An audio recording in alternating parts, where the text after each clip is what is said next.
Hello दोस्तों, मेरा नाम है गोविंद। मैं हूं एक बैंकिंग एस्पिरेंट। आप वीडियो का टाइटल देख के समझ गए होंगे कि वीडियो किसके बारे में है। तो ये है एक मेरी जर्नी के बारे में। मुझे लगभग 1.5 साल हो गया प्रिपरेशन करते हुए। मैंने फेब 2024 में शुरू करी थी।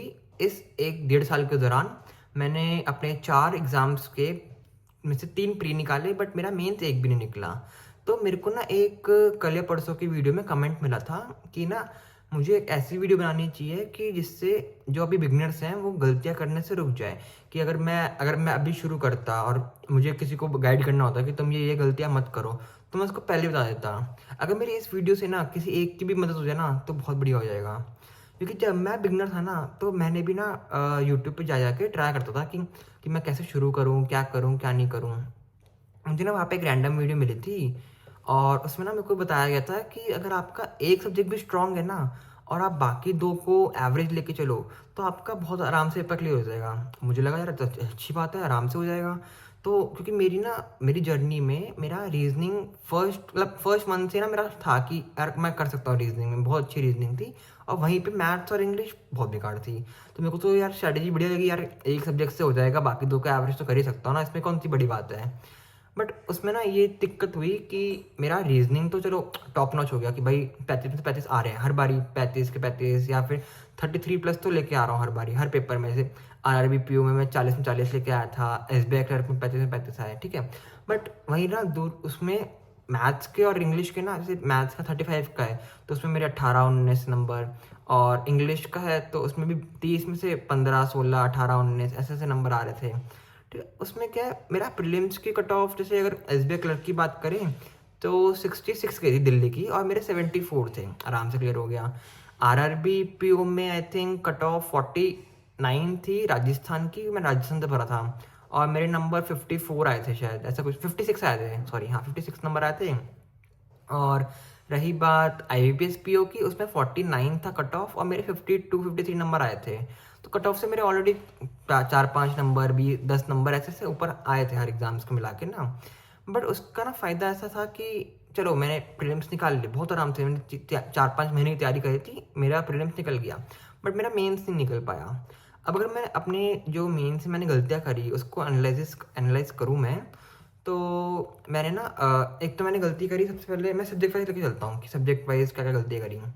तो देखो सबसे पहले मैं रीजनिंग लेके चलता हूँ। रीजनिंग जैसे मेरा स्ट्रॉन्ग था ना, तो रीजनिंग में देखो मेरे को पजल सेटिंग वगैरह सारी आराम से कर लेता हूँ, मैं मेंस की भी कर लेता हूँ, ठीक है।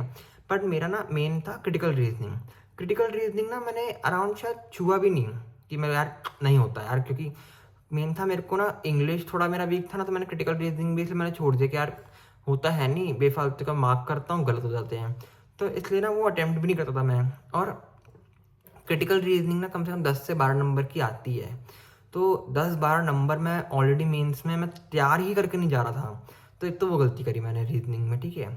और तो वहाँ से एक तो इम्प्रूवमेंट मिली कि चलो मैं इस बार ही ना, मेरे को एक रीजनिंग में क्रिटिकल रीजनिंग है जो मैं कर सकता हूँ, तो मैं अभी उसी पे काम चल रहा है मेरा इस साल ना, कि भाई इस साल के एग्ज़ाम निकालने तो ये गलती नहीं करनी मेरे को। अब रही बात मैं क्वांट्स की, क्वांट्स के अंदर ना देखो मेरे था कि जो मेरे, अगर मैं प्रीलिम्स की बात करूँ 35 में से मेरा टारगेट था 25, क्योंकि 10 मार्क्स की अरिथमेटिक आती थी और अरिथमेटिक मेरा था कि मैं करूँगा ही नहीं। तो जो मैंने 4 एग्जाम्स दिए ना उसमें आई थिंक 2 एग्जाम ऐसे थे कि मेरे पास एंड के ना 5 मिनट बचते भी थे पेपर में, कि मैं 15 मिनट में मैंने अपना स्पीड मैच DI और सब कुछ कर लिया, उसके बाद 5 मिनट बचे हैं। बट मेरे को अरिथमेटिक आती ही नहीं थी, मैंने अरिथमेटिक पढ़ी ही नहीं, बिल्कुल जीरो। तो मेरे को यार मैं करा ही नहीं, ठीक है। चलो ये तो रही, फिर भी मेरा प्रीलिम्स क्लियर हो गया। अब मेंस में क्या इशू आया, मेंस में ना देखो मेंस में अरिथमेटिक के बिना ना कोई पॉसिबिलिटी नहीं है कि तुम निकाल लो, क्योंकि एटलीस्ट मेंस में क्या है, DI भी ना हैवी लेवल की आती है और DI में भी ना अरिथमेटिक का टच आता ही आता है। तुम बेसिक DI कर लो कोई बात नहीं, बट जब तक तुमने अरिथमेटिक ना पढ़ाओ ना तुम मेंस की DI नहीं कर पाओगे, चाहे वो IPS PO की हो या फिर SBI क्लर्क की हो। हर हर एक में ना एक जैसे अगर मैं बात करूँ DI में क्या कहते हैं, एक तो तुम्हारा एजिस के क्वेश्चन आते हैं कभी कभार, तुम्हारा SICI की DI आती है, प्रॉफिट एंड लॉस की DI आती है। तो जब तुमने अरिथमेटिक करी ही नहीं होगी ना तो तुम वो क्वेश्चन नहीं कर सकते। तो मैंने बिना अरिथमेटिक में सोचा था कि मैं मेरा पेपर क्लियर हो जाएगा। But arithmetic is much much important, जितना तुम्हारा स्पीड मैथ्स DI है उतना ही इंपॉर्टेंट है तुम्हारा।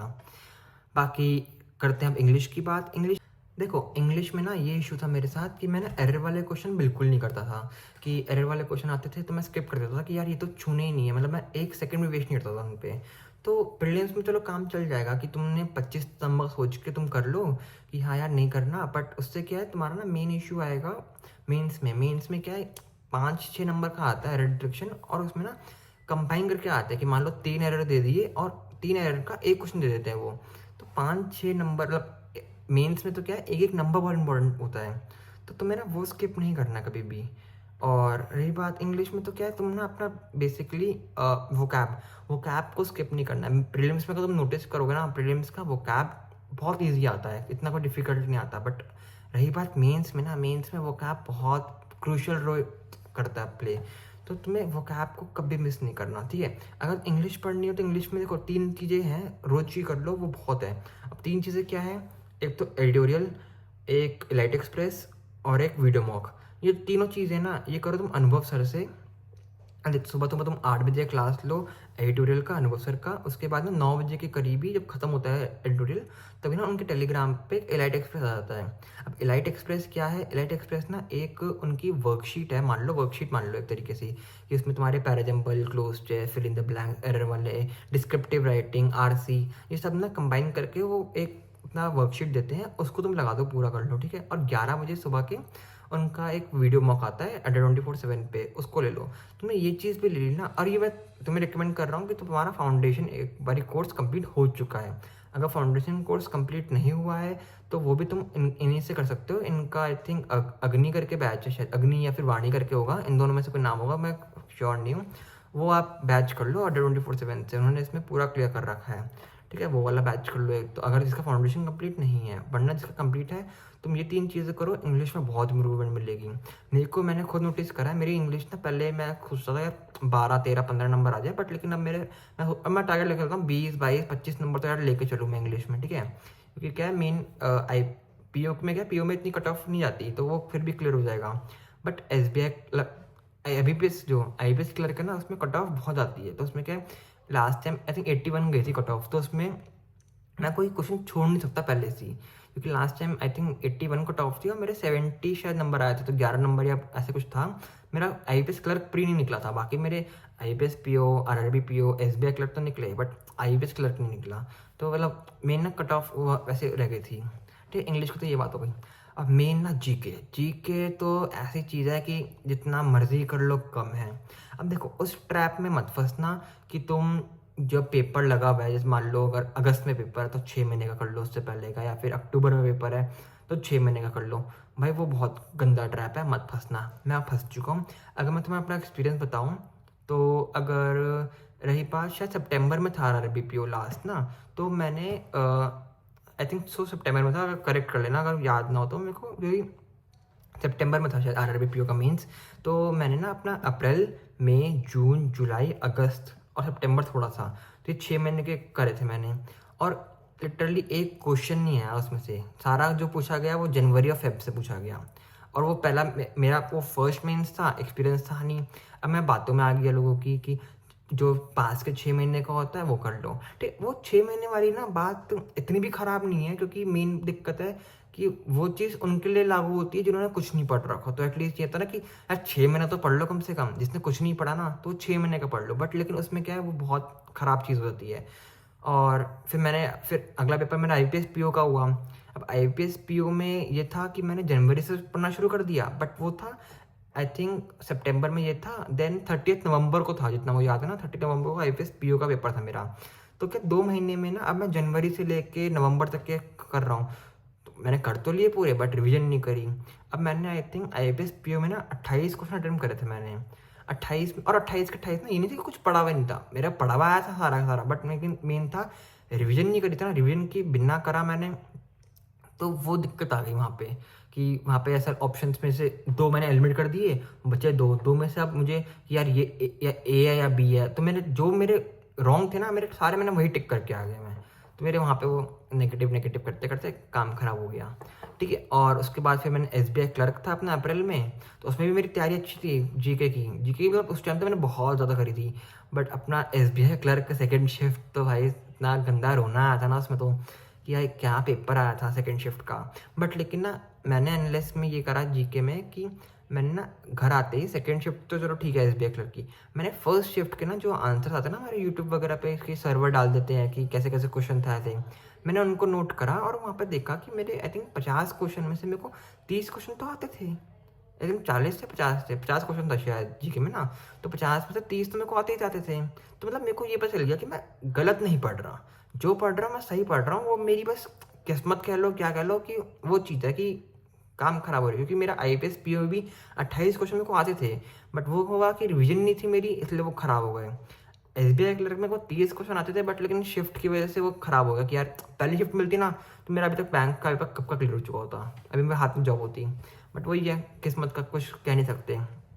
मैंने सोर्सेज बता दूं मैं जीके कहाँ से करता हूँ, तो जीके मैं करता हूँ आशीष सर से। आशीष सर का ना से सुबह का 7 बजे का लेक्चर होता है, उसको मैं रिकॉर्डेड फॉर्म में लेता हूँ, ठीक है। मेरी पढ़ाई का रूटीन जो है 10 बजे शुरू होता है, 10 साढ़े 10 बजे शुरू होता है, तो वो मैं रिकॉर्डेड में ले लेता हूँ। और उसके बाद ना उनकी प्रिंटेबल PDF आती है टेलीग्राम चैनल पे, उसको मैं कलेक्ट करके रख लेता हूँ। वो कलेक्ट करके रख ली मैंने, तो उसमें क्या करता हूँ, जैसे मंडे टू सैटरडे तो मैंने क्लासेस ली। अब संडे को ना मैं सुबह उठता हूँ, अपना 6 जो PDF हो गई, 6 PDF इकट्ठे हुई, उन 6 को मैं रिवीजन कर ली हाथों हाथ। उसमें मेरे को 1-1.5 घंटा लगता है, क्योंकि ऑलरेडी एक हफ्ते में तो यार इतना नहीं भूलते ना हम कि क्या क्या है, तो वो हेडिंग पढ़ते हैं, बेसिक बेसिक पढ़ते हैं, याद हो जाता है। तो उससे क्या मेरा डेली भी हो जाता है, वीकली भी हो गया। अब फिर मंथ के एंड में ना 30-31 तारीख जो भी मंथ का एंड है, उसमें क्या है 29-30 PDF सारी इकट्ठी हो गई। तो 29-30 PDF को एक दिन ही बैठ कर रिविजन कर ली, वो भी उसमें लगता है 3-4 घंटे लगते हैं उसमें करने में। तो वो क्या है, मेरा मंथली भी रिवाइज हो गया। तो वो ऐसे करते करते मैं जनवरी से करता आ रहा हूँ, जनवरी फरवरी सारा मेरा हो चुका है पूरा। मेरा रिकमेंड है कि अगर तुम अभी भी हो ना, अभी अगर मेरा वीडियो देख के भी कुछ समझ में आया तुम्हें, तो तुम अभी भी जनवरी से लेके कर सकते हो। उनका आई थिंक जीके का जो बैच है ना उनका, आशीष सर का, उनका पेड बैच में वो ना करंट कराते हैं कि तुम्हारा जनवरी फरवरी सारा 7-8 क्लासेस में शुरू हो जाता है। सुदर्शन बैच तो उनका मेंस का था, बाकी उनका आई थिंक तुम चेक कर लेना, आई थिंक सुदर्शन बैच ही था शायद से। बाकी तुम्हें कमेंट सेक्शन में लोग बता ही देंगे कौन सा बैच था कौन सा नहीं था, वरना कमेंट में पिन कर देना, मैं उस टाइम बता दूंगा कौन सा बैच था। तो सुदर्शन बैच तो उनका मेंस के लिए होता है कि उसमें मेंस कैप्सूल चलती है, कैप्सूल बैच होता है वो, तो उसमें तो क्या रिवीजन चलती है। बट अगर तुम्हारा अभी भी टाइम है ना, तुम जनवरी फरवरी सबकी क्लासेस ना कर सकते हो, हर मंथ की ना 7-8 क्लासेस ही हैं, 7-7 क्लासेस करो हो जाएगा पूरा, ठीक है। जीके हो गया, ये हो गया।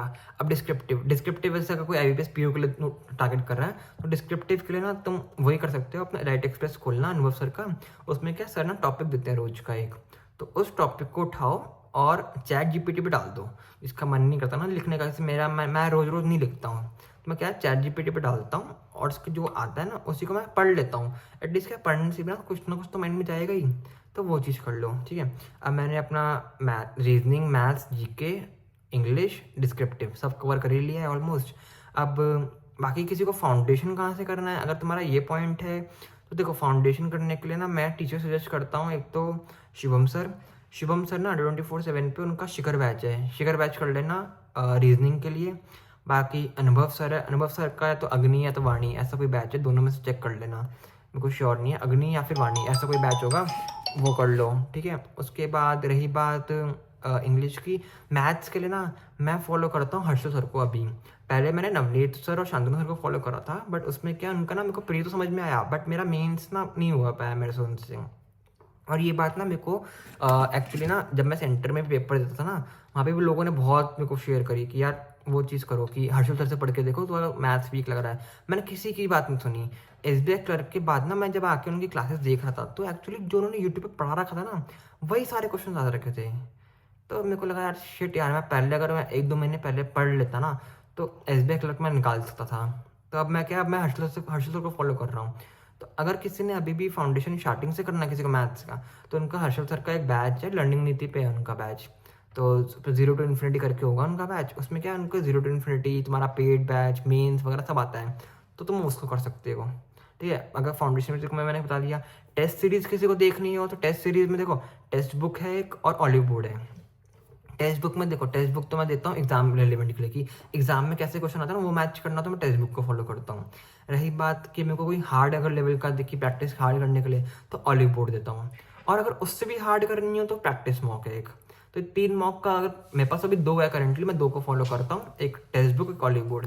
बाद में कोई जरूरत पड़ेगी ना मेन के टाइम पे कि और हार्ड करना है, तो मैं प्रैक्टिस मॉक लूँगा, ठीक है। अब मैं आई थिंक वीडियो को यहीं वाइंड अप करते हैं, समझ में आई गया होगा क्या करना है। चलो, वीडियो अच्छी लगी तो लाइक करना, चैनल सब्सक्राइब करना। मिलते हैं अगली स्ट्रैटेजी वीडियो में, तक ले बाय बाय।